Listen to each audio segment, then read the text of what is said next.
जैसे जैसे लोकसभा का चुनाव परवान चढ़ता जा रहा है, वैसे वैसे जुबानी जंग भी शबाब पर पहुंचती जा रही है। 3 चरण के मतदान खत्म हो गए, अभी 4 चरण और बाकी हैं। कहानी संविधान के खतरे और संविधान की रक्षा से शुरू तो हुई, लेकिन अब जिहाद और पाकिस्तान तक पहुंच चुकी है। चुनावी फायदे के लिए भावावेश में जुबान से निकले शब्द कांग्रेस और इंडी गठबंधन के लिए अक्सर आत्मघाती साबित होते रहे हैं, और ऐसे शब्दों पर प्रधानमंत्री नरेंद्र मोदी का अटैक विपक्ष को बैकफुट पर जाने को मजबूर कर देता है। पीएम ने मध्य प्रदेश के धार और खरगोन में चुनावी सभा के दौरान विपक्ष के ऐसे ही बयानों का जिक्र किया, कांग्रेस पर तीखे वार किए, जिहाद और राम राज्य पर कई सवाल पूछे। इन्हीं सवालों पर आज करेंगे बड़ी बहस, लेकिन इन सभी बयानों और प्रधानमंत्री मोदी के उस पर पलटवार पर देखिए खास रिपोर्ट। चुनाव में बयानों का कोई एक मतलब नहीं होता है, उसके ढेर सारे अर्थ निकाले जा सकते हैं। यहाँ जुबान फिसली तो जवाब देना भारी पड़ता है। जुबानी हमलों का जवाब देने में प्रधानमंत्री नरेंद्र मोदी का कोई जवाब नहीं है। पीएम मध्य प्रदेश के दौरे पर थे। ऐसा लगता है कि पिछले कई दिनों से विपक्ष के बयानों का कलेक्शन कर रहे थे, क्योंकि उनका हर बार विपक्षी गठबंधन के लिए प्रहार था। पीएम ने कहा कि पाकिस्तान में आतंकी भारत के खिलाफ और देश में कांग्रेस मोदी के खिलाफ जिहाद की धमकी दे रहे हैं। अब आप तय करें कि भारत में वोट जिहाद चलेगा या राम राज्य चलेगा। पाकिस्तान में आतंकी भारत के खिलाफ जिहाद की धमकी दे रहे हैं। आप मुझे बताइए, क्या वोट जिहाद आपको मंजूर है?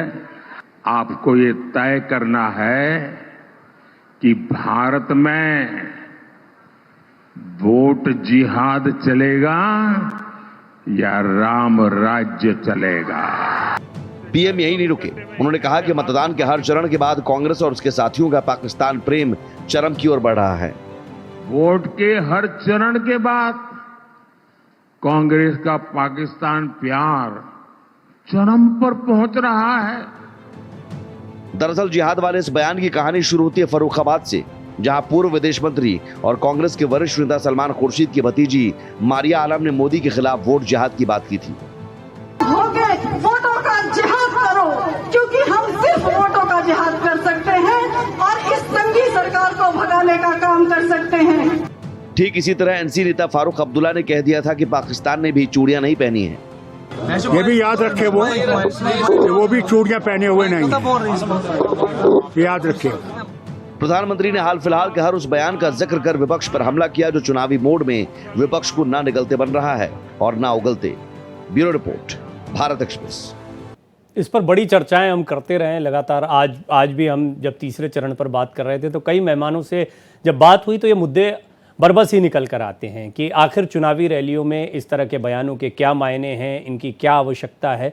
निश्चित तौर पर यह भी बात है कि सिर्फ यही बयान नहीं है, विकास की भी बात होती है जहां होनी होती है, वादे भी किए जाते हैं, जनता से जुड़े मुद्दों को भी उठाया जाता है, लेकिन क्या असरदार यही मुद्दे होते हैं? आप देखते हैं कि इसमें आतंकवाद का मुद्दा उठकर सामने आता है, सबसे ज़्यादा पाकिस्तान। ऐसा कोई चुनाव नहीं होता जब पाकिस्तान का मुद्दा उठकर सामने ना आए, और ऐसा नहीं है कि बीजेपी आगे रहकर इस मुद्दे को उठा रही हो। बीजेपी को अवसर भी कहीं ना कहीं कांग्रेस के कुछ नेता दे जाते हैं, जैसे मारिया आलम का जिक्र हुआ, और इसी तरीके से हमने देखा कि किस तरह से फारूक अब्दुल्ला ने बयान दिया, जिसके बाद में एक बार फिर हमलावर होने का मौका मिल गया, क्योंकि हैं तो अलायंस के ही हिस्से ये सारे नेता।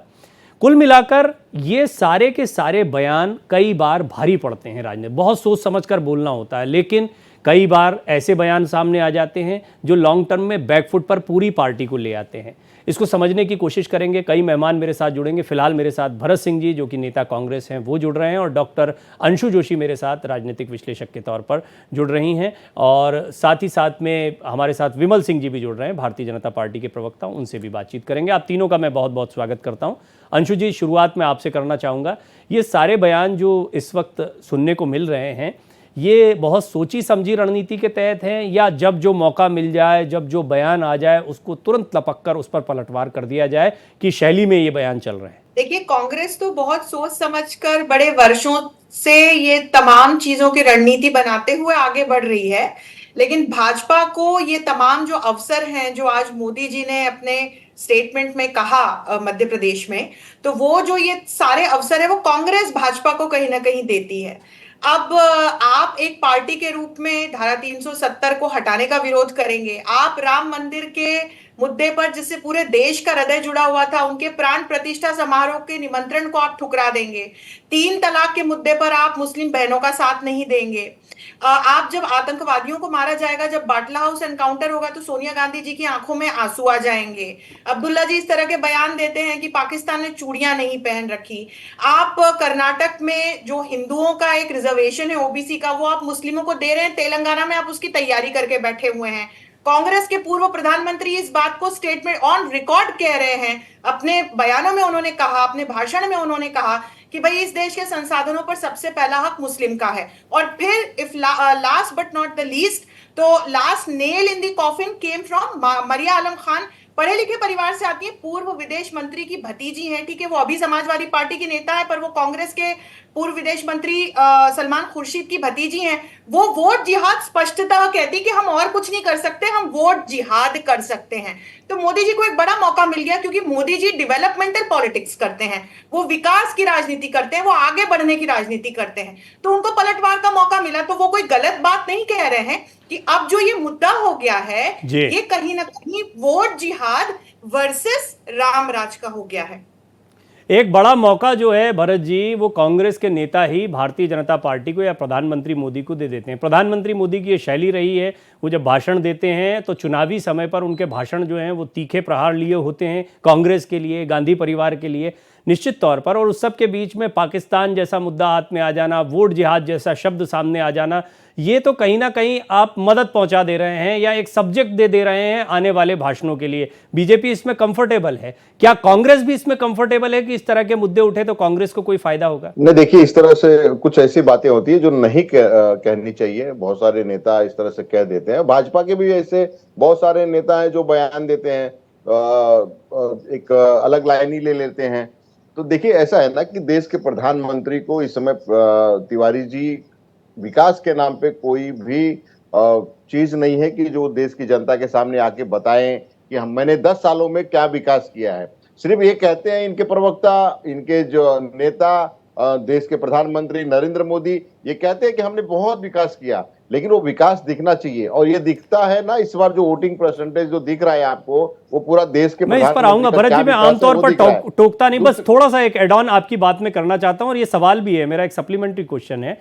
आज इसी भाषण की जिस पर हम बात कर रहे हैं, इसकी शुरुआत आयुष्मान से हुई, किसान सम्मान निधि से हुई, युवाओं के बातों से हुए। तो ऐसा नहीं कि प्रधानमंत्री के भाषण में यही अंश थे। निश्चित तौर पर यह चर्चा का, डिबेट का विषय बन जाते हैं, इसलिए इसको उठा लेते हैं। अब आयुष्मान पर या बाकी योजनाओं पर ऐसा नहीं है कि उनके भाषण में सिर्फ यही चीजें थी और विकास का कोई मुद्दा नहीं था। अब आप अपनी बात को कंप्लीट करें। नहीं, मैं वही तो कह रहा हूं कि विकास का मुद्दा आपको भाषणों में दिखेगा, जमीन पे नहीं दिख रहा है ना। जमीन पे क्या दिख रहा है वो देखिए। 80 करोड़ देश की जनता को ये खाना खिला रहे हैं, ये कहते हैं।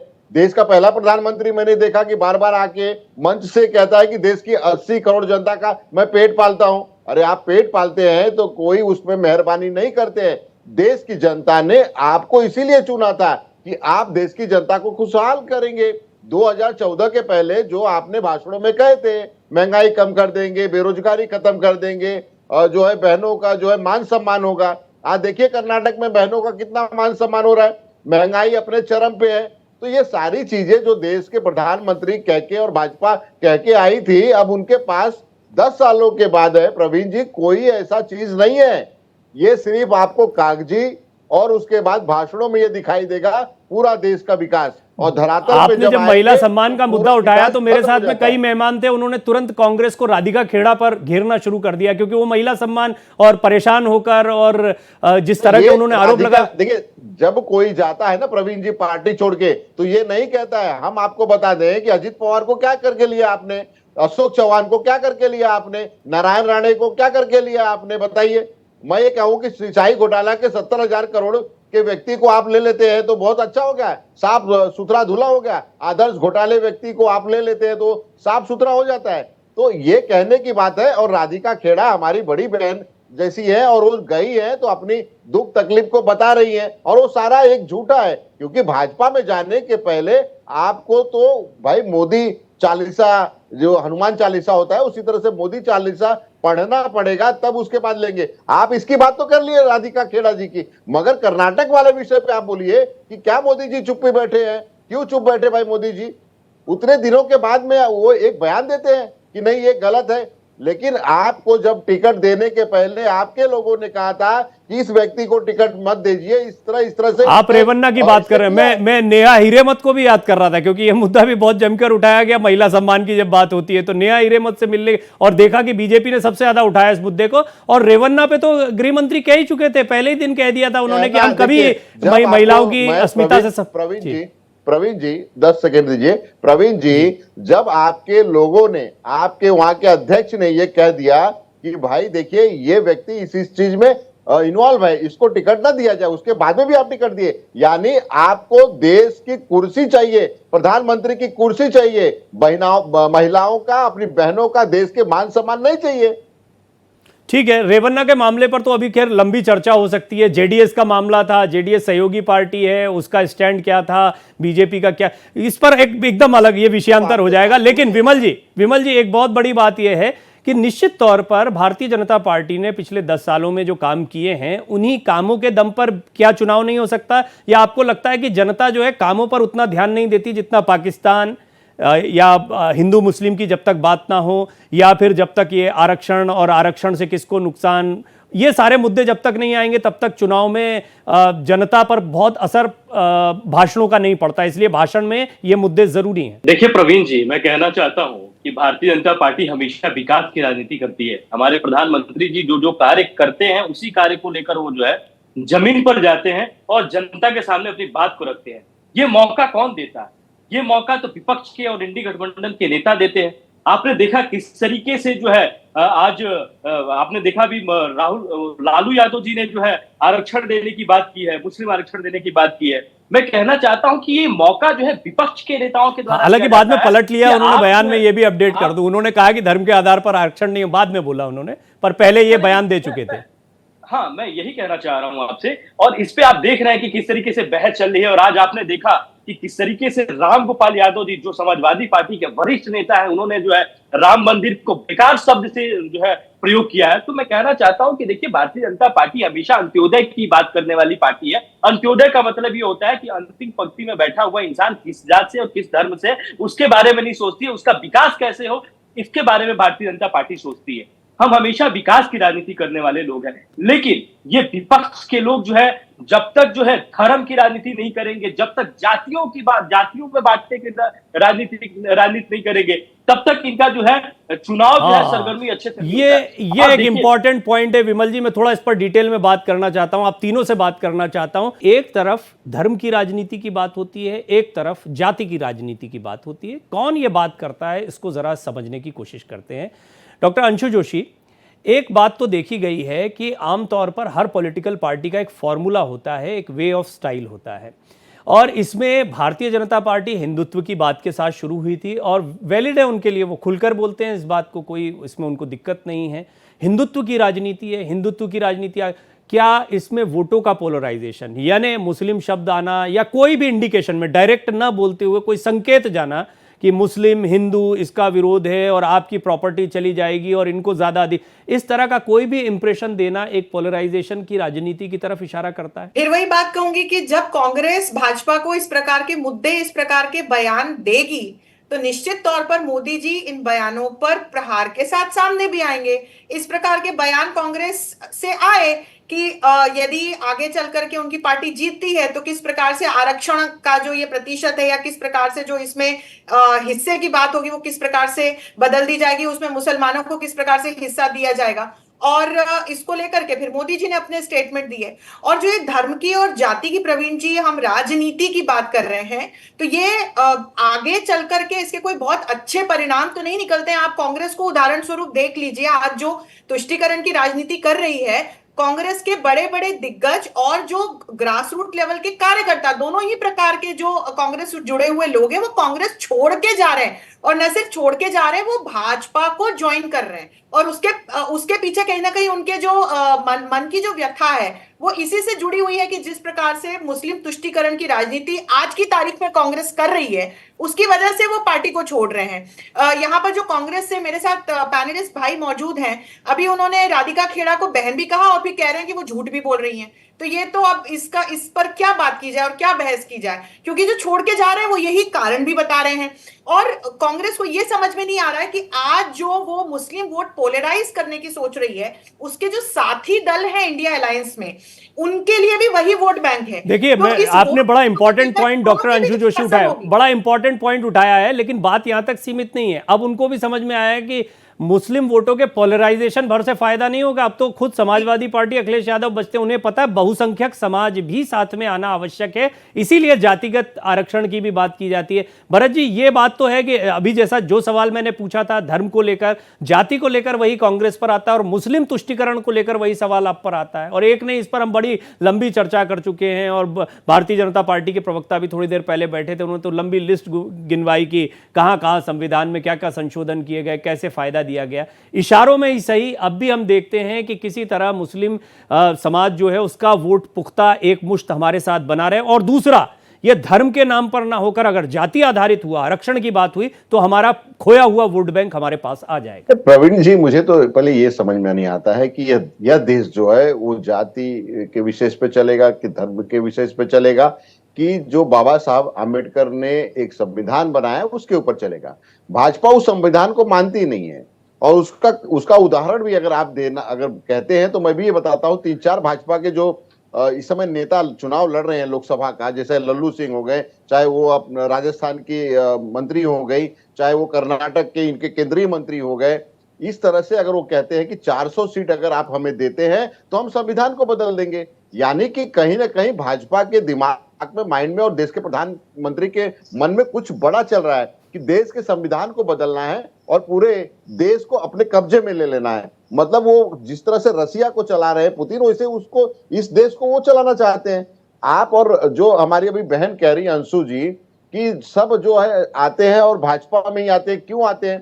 क्योंकि उनके आपके पास ईडी और सीबीआई है ना, जो है आप उस ईडी सीबीआई का अगर इस्तेमाल करना बंद कर दें। मैं आपको एक उदाहरण बताता हूं।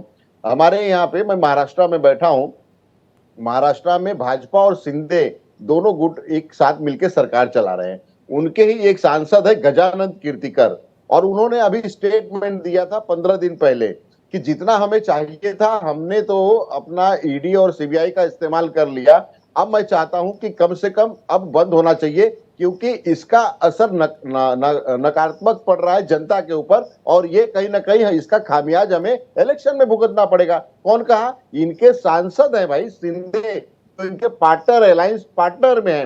तो ये देखिए कि इस देश में घातक स्थिति कौन बना रहा है। क्या कांग्रेस बना रही है? क्या पूरी तरह से हम संविधान को मानते हैं, हम हिंदू मुसलमान नहीं करते हैं, लेकिन ठीक है विमल जी कुछ कहना चाह रहे हैं। अब बीजेपी का पॉइंट आना चाहिए, आपने काफी लंबी बात जी। प्रवीण जी, मुझे मौका नहीं मिला बोलने का। मैं कहना चाहता हूं कि यही वो लोग हैं ना विपक्ष के, जो कहते हैं कि जो है संविधान पे खतरा है। जब सीए लाया गया था, जब जो है 370 लाया जा रहा था, 370 धारा जो है खत्म किया जा रहा था, 35 से धारा खत्म किया जा रहा था, तब यही लोग है ना जो कह रहे थे कि जो है संविधान को जो है तार तार किया जा रहा है। मैं कहना चाहता हूं कि अगर ये लोग संविधान की दुहाई देते हैं तो हमारे डॉक्टर भीमराव अंबेडकर जी, बाबा साहब ने हमें जो है बोला है कि जो आरक्षण मिलना चाहिए वो जाति के हिसाब से मिलना चाहिए, धर्म के हिसाब से आरक्षण नहीं मिलना चाहिए। ये बात उन्होंने कहा ही नहीं है। दूसरी चीज मैं कहना चाहता हूं कि देखिए, इन्होंने जो है जामिया इस्लामिया यूनिवर्सिटी के अंदर जो है SC ST OBC आरक्षण को खत्म कर दिया। इन्होंने जो है अलीगढ़ यूनिवर्सिटी के अंदर जो है OBC SC ST वर्ग के जो है आरक्षण को खत्म कर दिया। मैं कर्नाटक की बात करूं तो कर्नाटक में जो है OBC मुसलमान को 19% का आरक्षण दिया जाता है। इसके अलावा 4% का अलग से आरक्षण जो है मुसलमानों को दिया जाता है। तमिलनाडु की बात करूं तो तमिलनाडु में 90% ऐसे मुसलमान हैं जो आरक्षण के अधीन आते हैं। मैं अगर बात करूं केरल के अंदर तो शिक्षा में जो है 8% जो है आरक्षण जो है मुसलमानों को दिया जाता है। अगर मैं बात करूं नौकरी को लेकर तो 10% मुसलमानों को, जो 10% का जो आरक्षण जो है मुसलमानों को दिया जाता है। मैं कहना चाहता हूं कि ये हमेशा जो है, चाहे मैं लालू यादव की बात करूं या अखिलेश यादव की बात मैं करूं, आपकी बात ये समझ गया, हमेशा क्योंकि एक- क्लोजिंग हमेशा- स्टेटमेंट्स की तरफ बढ़ रहे हैं, तो मैं चाहूंगा कि आपके सवाल को सरलीकृत करके, जाति के आधार पर ठीक है, आप धर्म के आधार पर आरक्षण की बात करते हैं, ये बात गलत है भरत जी। देखिए इसके इसके आधार पे आरक्षण हो जाए। लालू जी ने उसको सुधारा, बाद में उन्होंने कहा हो सकता है गलती और इंसान ये से जो होता है। देश के प्रधानमंत्री कर्नाटक तो का आरक्षण कितनी और बार दूसरे गलती मुद्दे कर गिनाए, चुके हैं, कांग्रेस कितनी जहां बार क्या सीधे झूठ बोल चुके हैं। कांग्रेस जहां मगर सीधे अगर सीधे कोई इन्वॉल्व सुधारता है, कांग्रेस जहां सीधे सीधे इन्वॉल्व है, उन मुद्दों को भी एड्रेस किया। विमल जी ने बड़ा लंबा कहा है, मैं रिपीट नहीं करना चाहता, चाहे वो कर्नाटक की बात हो मैं या फिर कह रहा हूं जी। मैं फिर कह रहा हूं कि ये सिर्फ अगर प्रवीण जी, दो चीज अगर हिंदू मुसलमान छोड़ के ये राजनीति नहीं कर सकते हैं, विकास की राजनीति नहीं कर सकते हैं, 5 मिनट नहीं 2 मिनट खाली इनके कोई भी प्रवक्ता मेरे साथ हिंदू मुसलमान, कब्रिस्तान, शमशान, पाकिस्तान, हिंदुस्तान छोड़ के मेरे साथ डिबेट कर ले, भाग जाएंगे। गिना नहीं सकते कि इन्होंने देश में 5-10 सालों में क्या किया है। सिर्फ हिंदू मुसलमान किया है, मंदिर मस्जिद किया है, हिंदू कब्रिस्तान और शमशान किया है, और जब देखो तब पाकिस्तान और हिंदुस्तान किया है, और इसी पे इनकी राजनीति चलती है, और ये राजनीति खत्म हो रही है। देखिएगा 400 का नारा देने वाले 150 पे आ गए हैं। अब पता चलेगा आपको 4 जून को। आपने चैलेंज किया, थोड़ा सुनते हैं क्या कहना चाहते हैं अंशु जी और विमल जी दोनों। विमल जी शॉर्ट में बोलिए आप अपनी बात, ताकि अंशु जी को एक मौका दें। देखिए, भारतीय जनता पार्टी ने, अंशु जी 1 मिनट बस, भरत जी की ये विमल जी की बात खत्म हो जाए, 1 मिनट रुकिएगा। अंशु जी 1 मिनट जी। प्रवीण जी, देखिए, भारतीय जनता पार्टी, हमारे प्रधानमंत्री जी जो है गरीबों को आवाज दी है, उन्होंने कभी जाति को नहीं देखा, कुछ धर्म को देखकर नहीं दिया। उन्होंने जो है देश के गरीब को, हमारे जो गरीब श्रेणी में लोग थे, उनको उन्होंने आवाज दिया। आज देखिए 14 करोड़, सुन लीजिए भाई साहब, आपके बीच में टीपा टिप्पणी नहीं किया था, बीच में टीपा टिप्पणी करके भरत जी अगर आपस में बोलेंगे तो वो कम समय भी बर्बाद हो जाएगा। थोड़ा बड़े धैर्य से सुना उन्होंने, आपने भी बहुत बातें बोली। 14 करोड़ लोगों को जो है नल से जल दिया है, 3 करोड़ लोगों को, लगभग 3 करोड़ लोगों को जो है बिजली कनेक्शन दिया है, 10 करोड़ लोगों को उन्होंने जो है उज्ज्वला योजना के तहत जो है उन्होंने 10 करोड़ लोगों को शौचालय दिया है। मैं कहना चाहता हूं कि हम कोई भी योजना लाते हैं, हम कभी जाति की सारी योजना खोखली, आप जो जरूरतमंद है। देखिए, प्रधानमंत्री नरेंद्र मोदी ने एक बात और कही, सबसे बड़ी जाति गरीब की जाति है, महिला की जाति है, उन्होंने इस पर भी गौर किया। विमल जी, अब डॉक्टर अंशु आप अपना कमेंट करें। देखिए, मैं गिनाने बैठूंगी तो बहुत समय लगेगा, इसलिए मैं सिर्फ फैक्ट्स गिनाती चलूंगी जो कांग्रेस के अभी भाई साहब यहाँ चैलेंज कर रहे थे। देखिए, मंदिर बनाया, तारीख भी बताई, 150 देशों से ज्यादा देशों को वैक्सीन भेजे, नई वंदे भारत ट्रेन चलाई, 80 से ज्यादा नए एयरपोर्ट्स खोले, हर जिले में मेडिकल कॉलेजेस खोले गए हैं, नए IIT IIM खोले गए हैं, स्टार्टअप्स को बढ़ावा दिया गया है, 16,000 से अधिक महिला एंटरप्रेन्योर्स। 10 सेकंड दीजिए, जवाब दे दूं इसका, इस विकास का पूरा। ठीक है, 10 सेकंड ही बचे हैं मेरे पास। भरत जी, तो आप अपना जवाब आपने ठीक रख दिया है, बहुत लंबी लिस्ट है। बेरोजगार घूम रहे हैं, आप बताइए कितने जो एयरपोर्ट्स दिए वो पूरे एक ही व्यक्ति को, अदानी को दिए। मतलब आप ये इस तरह से जो करते हैं वो करते हैं कि गरीबों के लिए कि अमीरों के लिए? यही तो कह रहा है, हम लोग कह रहे हैं ना कि भाई आप सिर्फ अमीरों की राजनीति, राशन, वैक्सीनेशन, आयुष्मान कार्ड, ये सारी चीजें तो गरीबों के लिए, कोई अमीरों के लिए नहीं। वो तो उन चीजों को गिना रही है आपने। एक एयरपोर्ट, जमीन पे प्रवीण जी उतर के जमीनी धरातल पे आपको पता चलेगा। बड़ा मुद्दा है। आप सभी बहुत कुछ बोलना चाहते हैं, समय सीमित है। बहुत बहुत धन्यवाद। वैसे चर्चा बहुत अच्छी रही, लेकिन अब चर्चा जो है वो बहस की तरफ, एक अलग तीखे प्रहार की तरफ बढ़ रही है। मैं आप सभी का धन्यवाद करता हूं। फिर मुलाकात होगी, फिर बात करेंगे किसी मुद्दे पर।